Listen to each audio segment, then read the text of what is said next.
Hi everyone. So now we're moving on to chapter 3, which is going to go over polynomial and rational functions.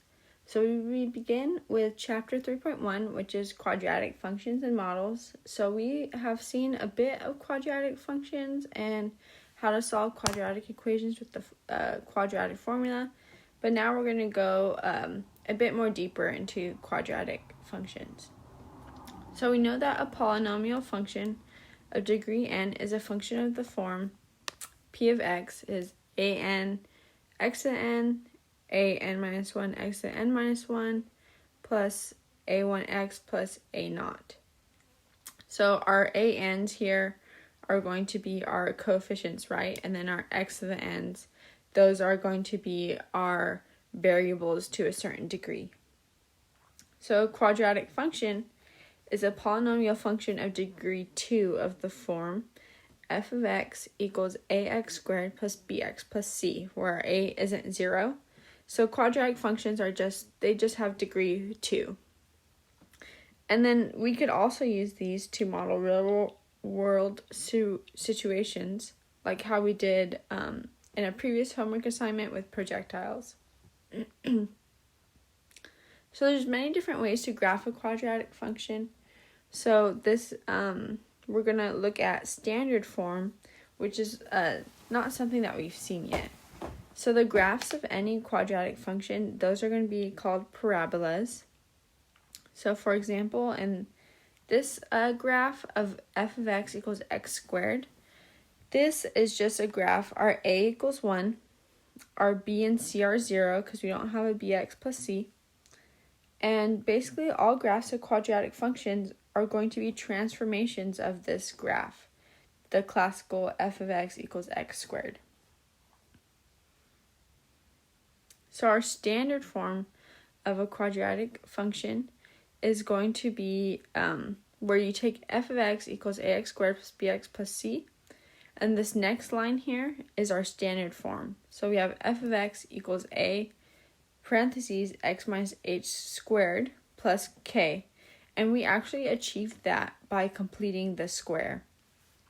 So we remember completing the square from chapter 1.5 if you want to review that. So the graph of f is a parabola that opens upward if a is greater than 0, and it opens downward if a is less than 0. And the vertex or turning point h of k is the lowest point when the graph opens upward and the highest point when the graph opens downward. So it's like that bottom or that top point where it changes from different directions.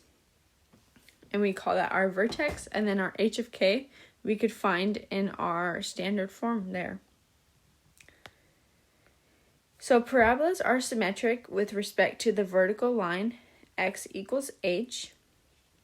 And if h is greater than 0, the graph of f of x equals ax squared is shifted h units to the right.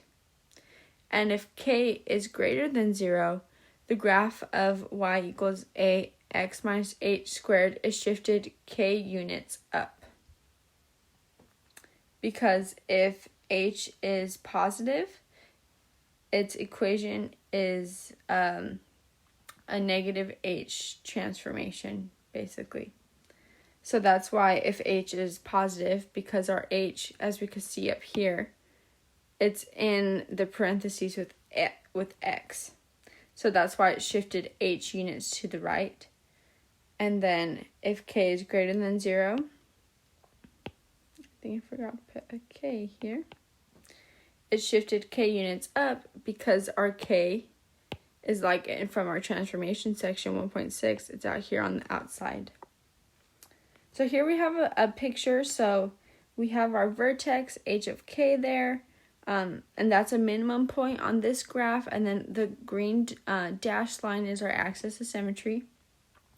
And then on this other graph we have our vertex of h of k, and that's a maximum point.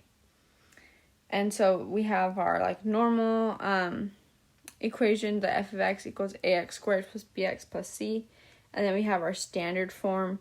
So the graph on the left, our a is going to be greater than 0, and then our graph on the right, our a is going to be less than 0. So it's upside down, and then the left one is right side up. So we're going to go over how to graph quadratic functions in standard form. So we have some certain steps to do this to help you guys out. So we're going to determine whether the parabola opens upward or downward, and that's by our a value. We're going to determine the vertex of the parabola, our h of k, and then find the x-intercept by solving f of x equals 0. So functions' real zeros are the x-intercepts. And we've learned how to do that already, find zeros and solutions. And then we're going to find the y-intercept by computing f of 0. And then we're going to plot and connect the points like a smooth bowl. So h, we could solve for h, the x-coordinate of the vertex, by doing h equals negative b over 2a. And then k, which is the y-coordinate of the vertex, is found by evaluating the function at h. Okay, let's go ahead and do an example to see this in action. So we're going to let f of x equals 2x squared minus 12x plus 13. So we want to express f in standard form. So what we're going to remind ourselves, what is standard form? So we go ahead and write it out here. So we're missing our a, our h, and our k in this example. So we know that our a from 2x squared minus 12x plus 13, our a is 2, b is negative 12, and our c is 13. So we'll go ahead and solve for the vertex because we already have our a. We found our a here. So that was an easy one to find. But the vertex, we have to do x equals negative b over 2a. So we do x equals negative, and then our b is negative 12, over 2, and then our a is 2. And then we solve that, so our x is 3. So our x is really our h, right? But it's the x coordinate. So I'm just going to put x here, but I'm going to put h in h of k.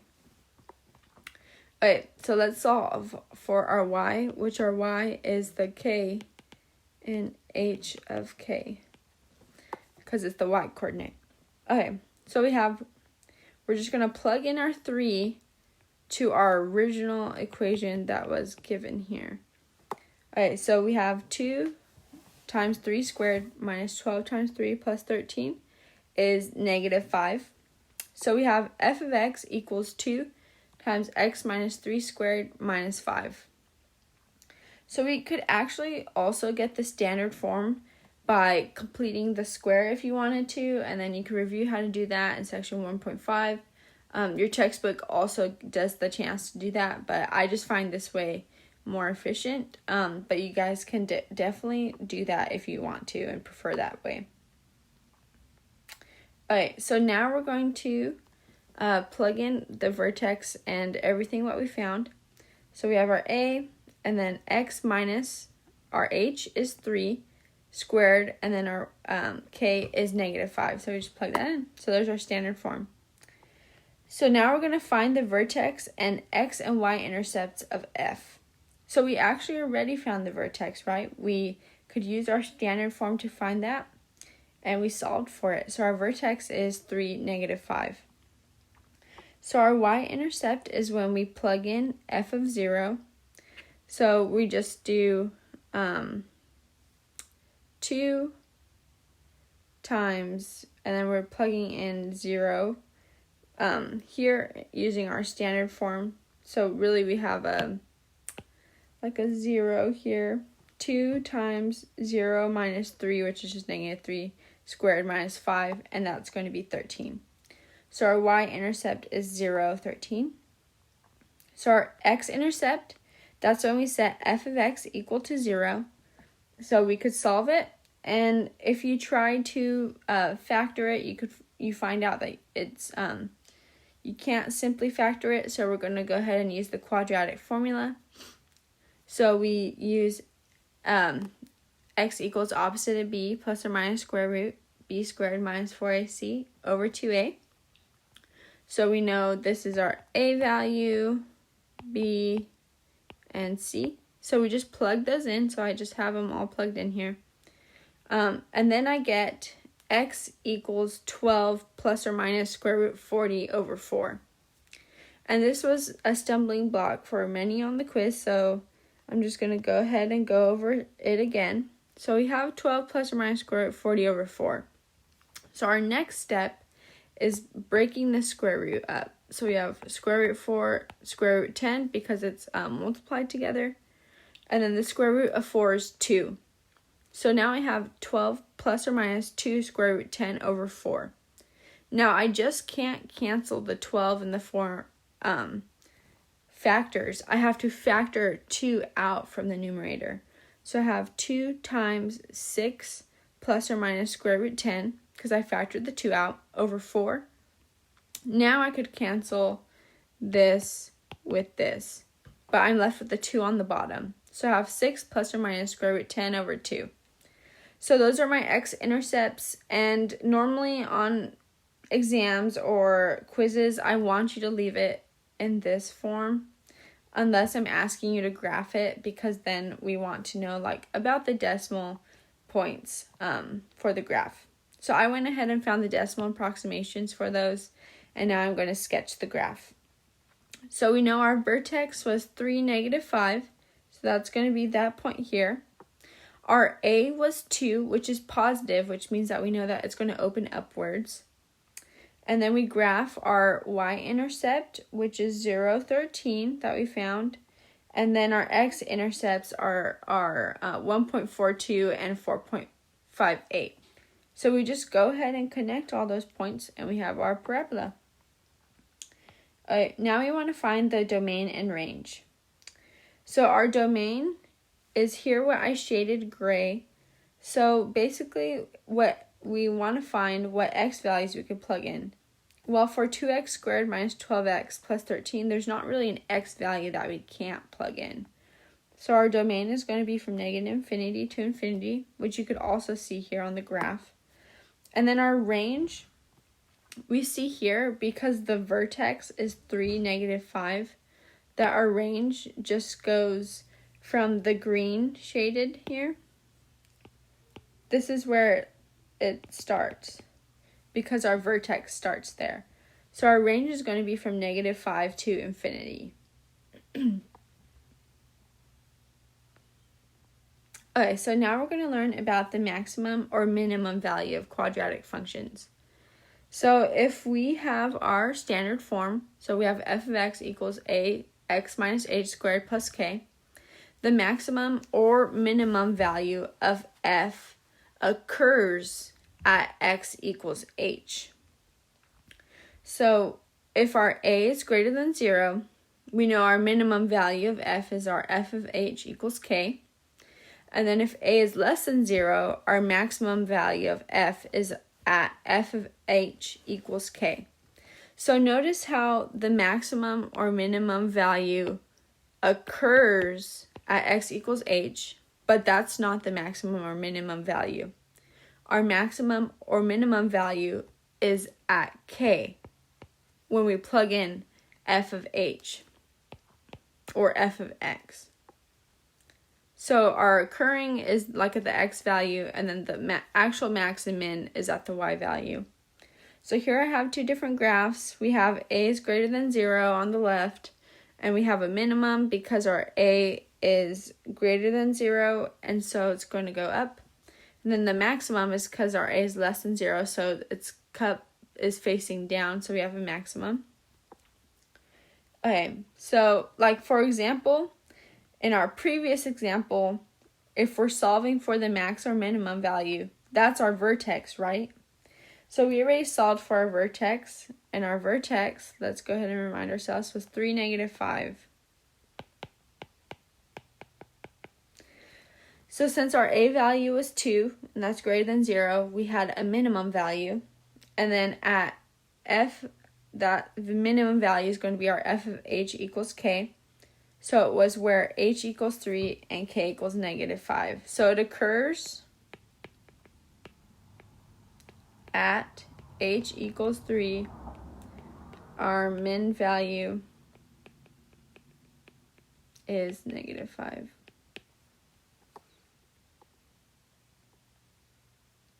Okay, so again, going over how to find our maximum and a minimum, those are going to be our vertexes. So our max or minimum of the quadratic function f of x equals ax squared plus bx plus c occurs at x equals negative b over 2a. So that's the same thing as what we did when we were solving for the vertex value x coordinate. And then also, just a review here, when we're saying our max value is f of h equals k and then f of h equals k, that's the same thing here. So we're plugging in our h, which is negative b over 2a, or our x. So that's how you get the max and min. It's the same process, but to find the maximum or minimum, but you're just like, know how to differentiate if you're going to have a maximum or a minimum. Okay, so here's an example. We have f of x equals negative 3x squared plus 6x minus 13. So does this function have a minimum or a maximum? Well, our a value is negative 3, which is less than 0, so it has a maximum. So we're going to find the maximum or minimum and determine where it occurs. So the max or minimum is the y value of the vertex, and it occurs at the x value of the vertex. So our max value occurs at x equals negative b over 2a. So I'm going to plug in our values. So our b is 6, and then our a is negative 3. So I have negative 6 over negative 6, which is 1. So our maximum value occurs at x equals 1, and our max value is of negative 3x squared plus 6x minus 13 is when I plug in my 1 or my x value into the equation. So I'm going to plug in 1. So I have f of 1 equals negative 3 times 1 squared plus 6 times 1 minus 13. Solve all that, and I get negative 10. So the maximum is negative 10. That's my max value. And it's at x equals 1, which is the location. So remember, it occurs at x. The max value is the y. So this is just a reminder, our max value is negative 10, not the ordered pair 1, negative 10. This is our vertex, but that's not the maximum value. Okay, so our domain and range. So all quadratic functions domains, they're going to be from negative infinity to infinity, because we could plug in whatever x value we want. So our range, since our maximum value is negative 10, the range includes all real numbers at or below negative 10, right? Because when we draw the graph, it's going to be like 1, and then we have negative 10 down here. So it would be like this, right? So our range is going to be this and everything below it. So our range is going to be from negative infinity to negative 10. Because you go from least to highest. So our negative infinity is less than negative 10. So that's why we have negative infinity, to negative 10. Okay, here we're going to do some modeling and applications of the quadratic function. And this is one of my favorite parts of pre-calculus with the minimizing and maximizing quadratic functions. That was like one of my favorite things to do. So I'm super excited for this. So we have these strategies for solving it. So our first one is going to be finding what quantity needs to be maximized or minimized. Our second thing is going to be to use conditions of the problems to express that quantity that needs to be maximized or minimized as a function in one variable. And then our third one is going to be to rewrite it in the form f of x equals ax squared plus bx plus c. Okay, so we're going to calculate x equals negative b over 2a. So if a is greater than 0, f has a minimum at x equals negative b over 2a. So this minimum is our f of negative b over 2a. If a is less than 0, f has a maximum at x equals negative b over 2a. And this maximum is f of negative b over 2a. And the fifth part is just answer the question. Make sure you're writing out explicitly what the max or min is, and then any units that you need to involve in that. Okay, so here's our example. We have a hockey team plays in an arena that has seating capacity of 15,000 spectators. With our ticket price at $14, the average attendance at recent games has been 9,500. The survey indicates that for each dollar the ticket price is lowered, the average attendance increases by 1,000. Okay, so our first thing is going to be to find a function that models the revenue in terms of ticket price.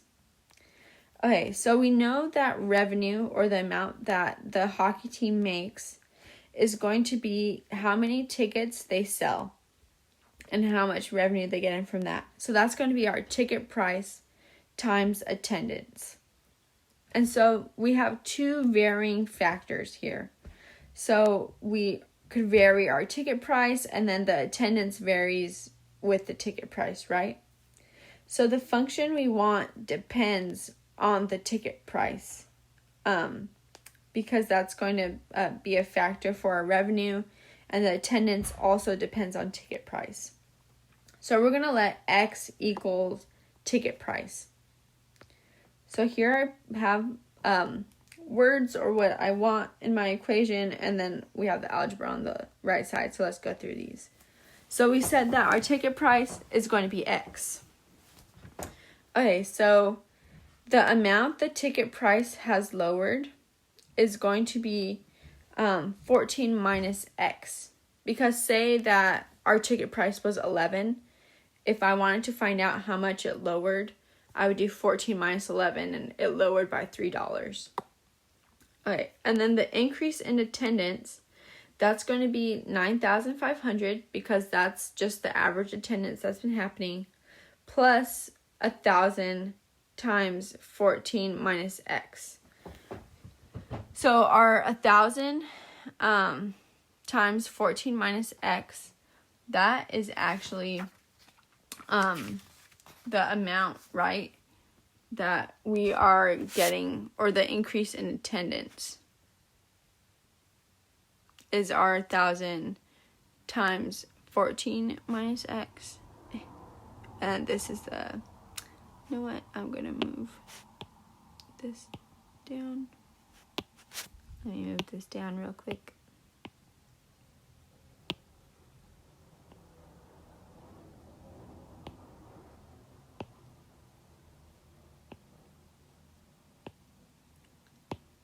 Whoops. Took the 14.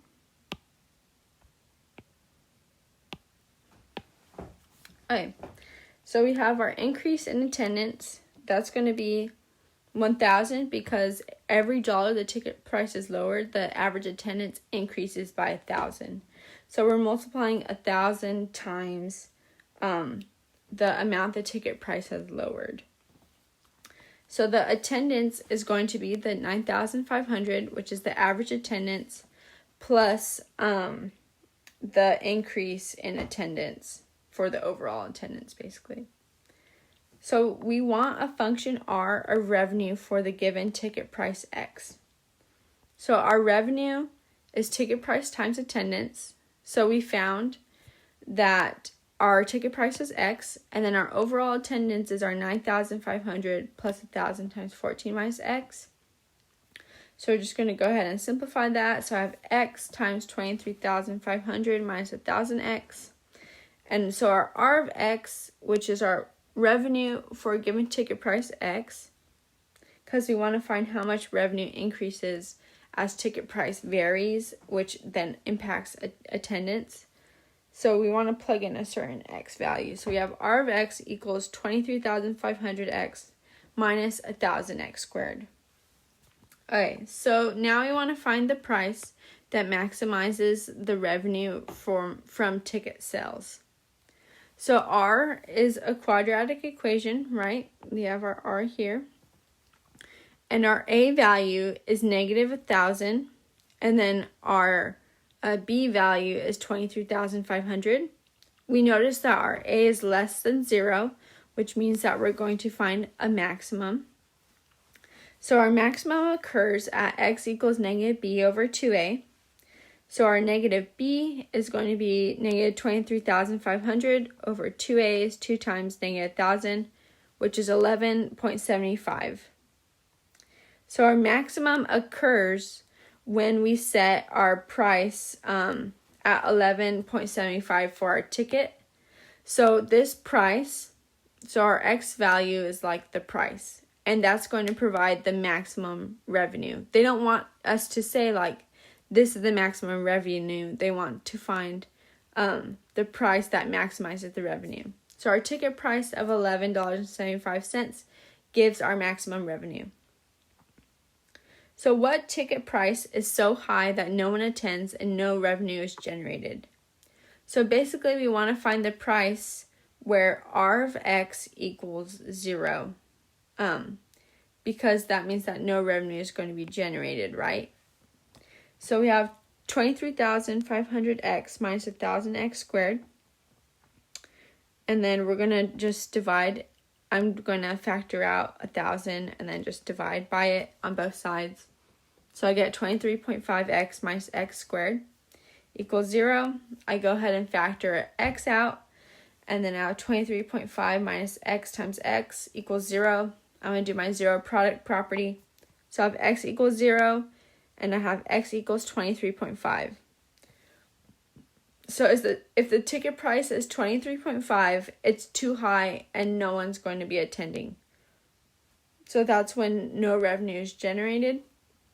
If our ticket price is 0, of course, revenue is going to be 0. But that means people will attend and everyone will just be getting in for free. So that's not a no one attends. So our answer is this one. Okay, here's our next problem. We're going to be maximizing area. So we have 100 yards of fencing to enclose a rectangular region, and we want to find the dimensions of the rectangle that maximize the enclosed area.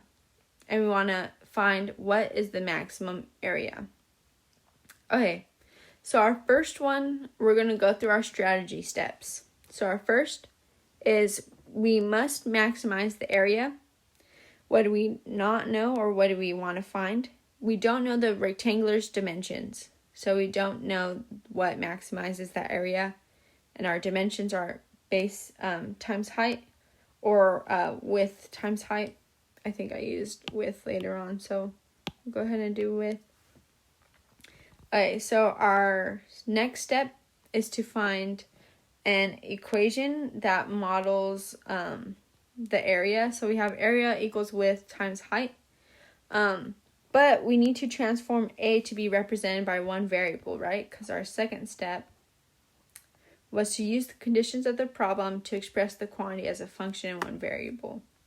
So we want to express the area represented by one variable. So what else do we know from the problem? We know that we have 100 yards of fencing to enclose a region.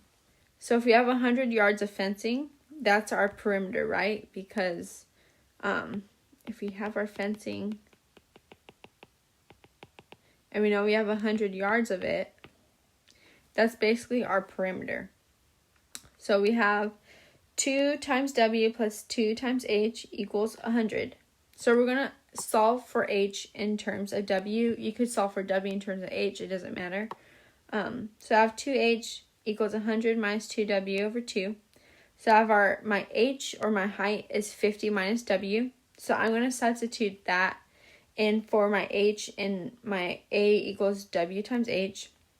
So I have area equals 50 minus W times W. So now I have my area function in terms of W. So I have AW equals 50 minus W times W. My third step is to express this as a quadratic function. So I'm going to go ahead and multiply and distribute the W. So I have A of W equals negative W squared plus 50W. So my A value is negative 1 and my B value is 50. So since my A is negative 1, we know we're going to find a maximum. So now we're going to calculate negative B over 2A. So if a is less than 0, our function has a maximum at this value. So I have x equals negative b, which is negative 50 over 2 times negative 1 is 25. So our a of x is the area of a rectangle with perimeter of 100 yards, is a maximum when one of the rectangular's dimensions, so we found our w in this case, is 25 yards. So our fifth value, or our fifth step, is just to answer the question, right? So our question was to find the dimensions of the rectangle that maximizes the enclosed area and find the maximum area. So we have one dimension, we have our width. So now we need to find our height. So we could actually use our height equation from up here that we found. So we plug in our w. So h equals 50 minus w. So h is 50 minus 25, which is 25 yards. So the dimension of the rectangle that maximizes the area are 25 yards times 25 yards. And then we know our area is width times height. So we just do 25 times 25. So our area is 625 yards squared. So those are, make sure to keep your units. So that's it for this chapter, and I'm going to go ahead and stop this video, and we'll continue the next chapter, 3.2 in the next one. See you there.